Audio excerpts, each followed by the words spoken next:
اللهم صل على سيدنا محمد.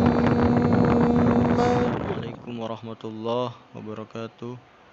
Kembali lagi dengan channel kesayangan sahabat semua, yaitu channel Pecinta Ulama Banten.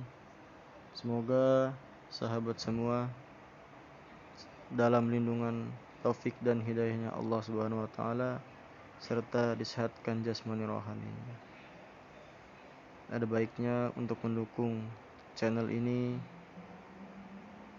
dapat dibantu dengan subscribe tombol merah di bawah, like, dan share. Terima kasih.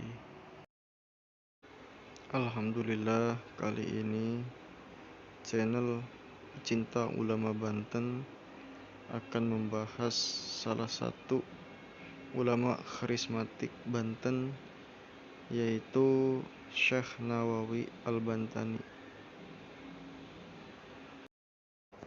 Tokoh ini lebih dikenal dengan sebutan Syekh Nawawi Banten. Nama lengkapnya adalah Muhammad Nawawi bin Umar bin Arabi bin Ali bin Jamad bin Janta bin Masbukil Al-Jawi Al-Bantani.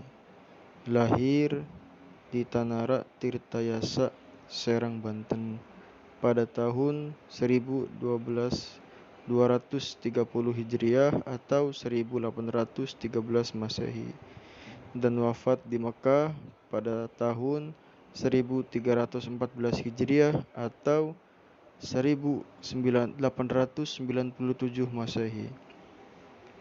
Nama Al-Bantani digunakan sebagai nisbat untuk membedakan dengan sebutan Imam Nawawi, seorang ulama besar dan produktif dari Nawa, Damaskus, yang hidup sekitar abad 13 Masehi. Ayah Syekh Nawawi adalah seorang penghulu di Tanara setelah diangkat oleh pemerintah Belanda. Ibunya bernama Zubaidah, penduduk asli Tanara. Di masa kecil, Syekh Nawawi dikenal dengan Abu Abdul Muti. Dia adalah sulung dari 7 bersaudara, yaitu Ahmad Syihabuddin, Tamim, Syahid, Abdullah, Thaqillah, dan Sariyah. Syekh Nawawi merupakan keturunan ke-12 dari Maulana Syarif Hidayatullah atau Sunan Gunung Jati, Cirebon. Dari garis keturunan ayah berujung kepada baginda Nabi besar Muhammad SAW melalui jalur Sultan Hasanuddin bin Sunan Gunung Jati. Syekh Nawawi mulai belajar ilmu agama Islam sejak berusia 5 tahun, langsung dari ayahnya. Bersama-sama saudara kandungnya, Syekh Nawawi mempelajari tentang pengetahuan dasar bahasa Arab, fiqih, tauhid, Al-Quran, dan tafsir. Pada usia 8 tahun, bersama adiknya bernama Tamim dan Ahmad, Syekh Nawawi berguru kepada Kiai Haji Sahal, salah satu ulama terkenal di Banten saat itu. Kemudian melanjutkan kegiatan menimba ilmu ke Raden Haji Yusuf di Purwakarta. Pada usia 15 tahun, Syekh Nawawi berangkat pergi ke Arab Saudi. Di samping untuk melaksanakan ibadah haji, keberangkatan itu penting bagi Syekh Nawawi untuk menimba ilmu. Seperti ulama Al-Jawi pada umumnya, pada masa-masa awal di Arab Saudi, dia belajar kepada ulama Al-Jawi lainnya. Puncak hubungan Indonesia orang-orang Melayu dengan Mekah terjadi pada abad 19 Masehi. Karena pada saat itu banyak sekali orang Indonesia yang belajar di Mekah. Bahkan tidak sedikit di antara mereka diberi kesempatan mengajar di Masjidil Haram. Seperti Syekh Nawawi Al-Bantani, Syekh Mahfuz Al-Turmusi asal Termas Pacitan, Syekh Ahmad Khatib Al-Minangkabawi asal Minangkabau, Syekh Muhtaram asal Banyumas, Syekh Bakir asal Banyumas, Syekh Ansyari asal Bawean, dan Syekh Abdul Hamid asal Kudus.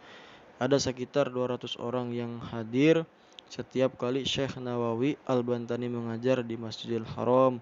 Ketika itu, Masjidil Haram menjadi satu-satunya tempat favorit, semacam kampus favorit dalam istilah sekarang, di Tanah Suci.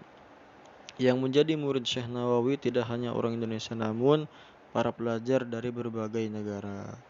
Selama mengajar, Syekh Nawawi dikenal sebagai seorang guru yang komunikatif, simpatik, mudah dipahami penjelasannya, dan sangat mendalam keilmuan yang dimiliki. Beliau mengajar ilmu fikih, ilmu kalam, tasawuf, tafsir, hadis, dan bahasa Arab. Di antara muridnya di Arab Saudi yang kemudian menjadi tokoh pergerakan setelah kembali ke tanah air adalah Kiai Haji Hashim Asy'ari, pendiri NU, Kiai Haji Ahmad Dahlan, pendiri Muhammadiyah, Thahir Jamaluddin, Singapura, Abdul Karim Amrullah, Sumatera Barat, Syekhina Khalil Bangkalan, Kiai Haji Asy'ari Bawean, Kiai Haji TB Asnawi Caringin Banten, dan Kiai Haji Ilyas Keragilan Banten, Kiai Haji Saleh Darat Semarang, Kiai Haji Najihun Tangerang, Kiai Haji Abdul Ghaffar Tirtayasa Serang, Kiai Haji TB Bakri Sempur Purwokerto, Kiai Haji Dawud Perak Malaysia, dan sebagainya. Syekh Nawawi lebih banyak dijuluki sebagai Sayyid Ulama Al-Hijaz karena telah mencapai posisi intelektual terkemuka di Timur Tengah, juga menjadi salah satu ulama paling penting yang berperan dalam proses transmisi Islam ke Nusantara. Pengalaman belajar yang dimiliki cukup untuk menggambarkan bentuk pembelajaran Islam yang telah mapan dalam Al-Jawi di Mekah. Dalam konteks keberadaan pesantren di Indonesia, Syekh Nawawi diakui sebagai salah satu arsitek pesantren, sekaligus namanya tercatat dalam genealogi intelektual tradisi pesantren. Nama Syekh Nawawi tidak hanya terkenal di daerah Arab Saudi, tetapi juga di Syria, Mesir, Turki, dan Hindustan. Penguasaan yang mendalam terhadap ilmu agama dan banyaknya kitab karyanya yang sampai sekarang masih menjadi rujukan di mayoritas pesantren di Indonesia, menjadikan nama Syekh Nawawi dijuluki sebagai Bapak Kitab Kuning Indonesia. Syekh Nawawi adalah ulama Indonesia paling produktif yang bermukim di Haramain. Selama hidup, karya Syekh Nawawi tidak kurang dari 99 buku maupun risalah, bahkan ada yang mengatakan lebih dari 115 buah. Semua tulisan itu membahas sebagai disiplin kajian Islam. Beberapa karyanya yang masih terkenal sampai sekarang adalah Tafsir Al-Munir, Washaihul Ibad, Fathul Somad Al-Alim, Al-Tawsikh, Kashifatus Syaja, Al-Futuhat Al-Madaniyah, Tanqihul Qaul, Hayatul Zain, Darghibul Mustaqin, Hidayatul Azkiya, Madarijul Saud, Bughiyatul Awam, Fathul Majid, dan sebagainya. Wallahu a'lamu bishawab.